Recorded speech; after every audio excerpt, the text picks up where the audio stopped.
Kwestiyon sa Korte Suprema ang constitutionality o legalidad ng 2025 national budget na nilagdaan ni Pangulong Bongbong Marcos.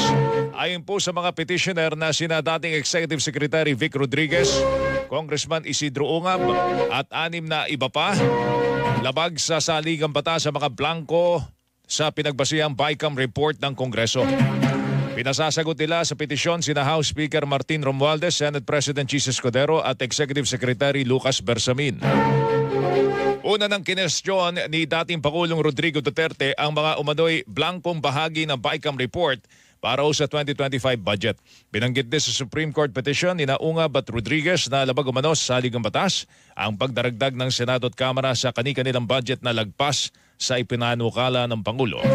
Pinagmukha lamang umano na edukasyon ang may pinakamalaking budget allocation dahil isinama rito ang ilang institusyon